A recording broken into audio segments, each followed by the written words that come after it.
Yeah, well, do you think that with all of the training you've received for the show that you'll be able to use any of it in real life, or have you had to so far? Not the action training, not so much. Like, my fight teachers are constantly telling me, like, just because we teach you how to do this, don't think, like, if somebody, like, pinches you in a bar that you can turn around and, like, knock them out. Yeah, So I have to keep that in mind sometimes.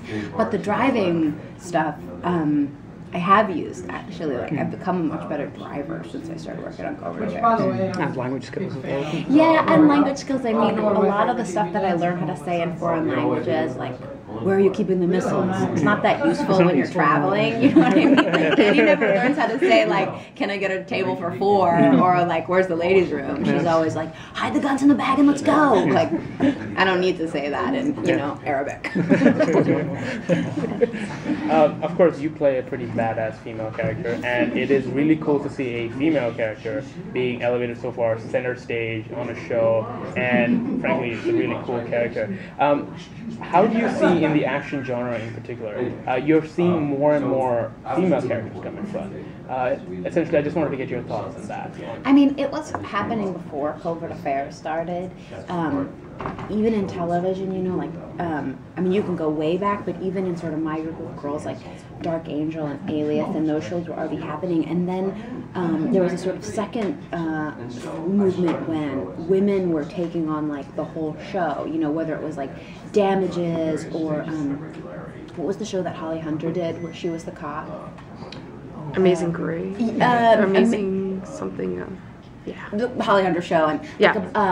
Like all of a sudden a bunch of actresses, like Patricia Arquette had a show, like all these sort of strong women started helming shows, and I was doing theater at the time, but I got really excited about the idea, like if I could find one, that would be something interesting to try. Because it's a long revolution on television, and so for a woman you get to see a different story than you're used to seeing if it's a man action show. Now that your character has a relationship within characters on the show, does that change things? Like, is it nice for you to be able to have that side of it as well? You're not just this tough girl. Well, the weird part about having the relationship with Augie is that it's a thing with the crew.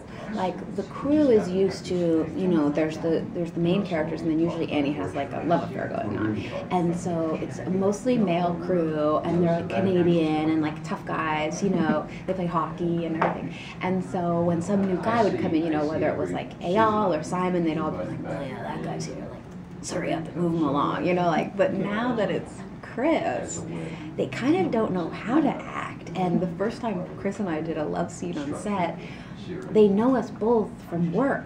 So, like, the dolly grip's, like, pushing the dolly, but he's, like, so embarrassed. Like, imagine you got to your office and, like, 2 people in your office were, like, making out right in front of you. It's super weird. And so for the crew, I think it's a little embarrassing. But they're getting used to it.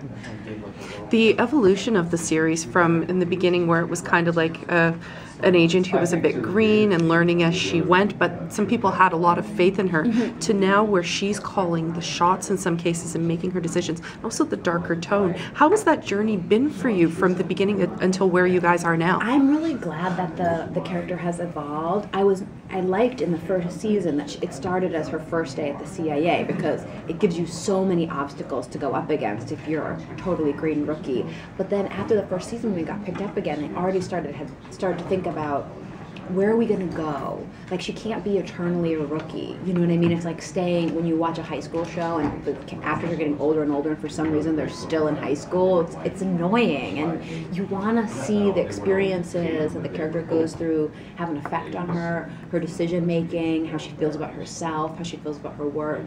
And so early on we decided that Annie, each season would be another year of Annie's life at the CIA, and so she would evolve as a person, and also her responsibilities at work would continue to move in that path. And I think it makes it more interesting to act because your experience adds up. But hopefully the fans like it too, because the missions get more dangerous and the people she's going after get, you know, bigger and more high level. Now that Annie and Augie are together and the will they won't they aspect isn't part of it anymore, how do you see the relationship developing? I mean, it's tricky because now that we've started the relationship, it makes all new pressures that Chris and I had never done before. Like, we were doing the will they, won't they for 3 years. So we had will they, won't they down to like a science. You know, I'm like, I'll put my hand on your hand. Don't do this, and then I'll look at you as you walk out. And blah, blah, blah. Like, we had all our little moves about each other. But now that we're together and people know about it, I thought if Annie and Augie got together, they would keep it a secret from everyone, and they would be like pulling each other in closets and, you know what I mean, like making out in the Gabi room. But I didn't take into account the fact that like they work at a spy agency, so obviously everyone's going to be able to figure it out.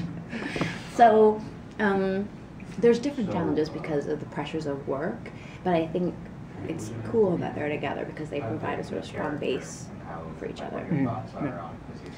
So just shifting the tone a little bit to the FanExpo space that we're in right now, there are like hundreds and thousands of people who love Covert Affairs who are literally downstairs.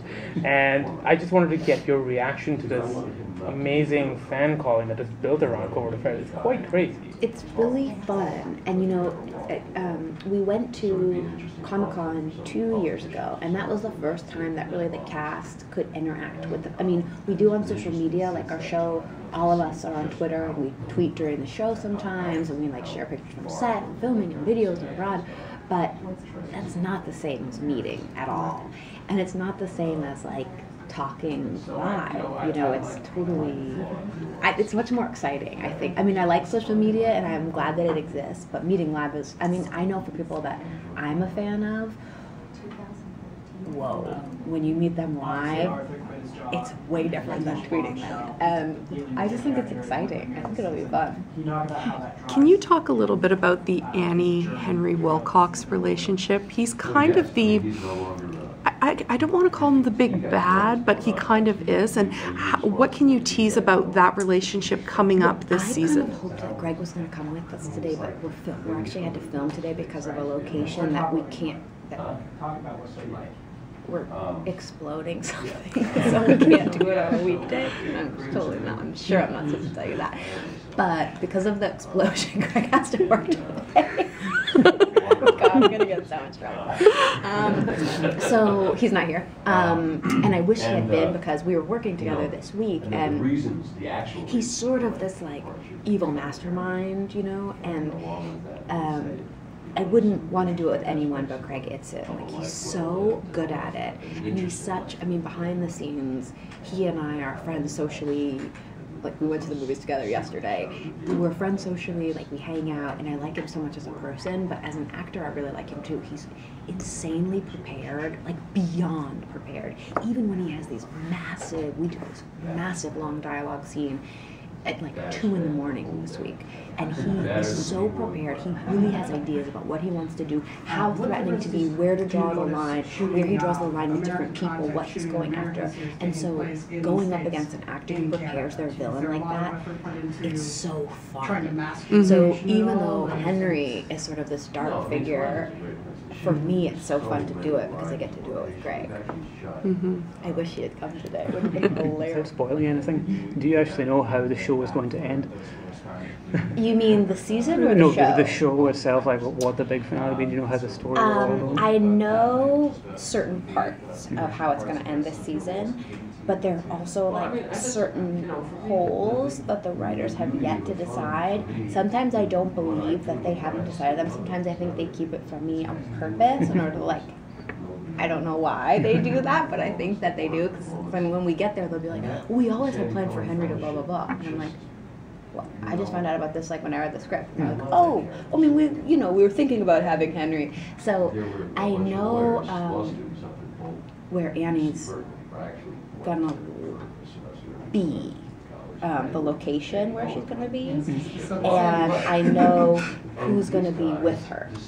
So that lets me know who's still alive, and that's kind of all. I'm trying to think of it. That's kind of all I can say. Okay, I know who's going to be there, and I know who's not going to be there, because some people will be missing from that locale. Yeah. Honestly, that's the best spoiler-free answer ever. That was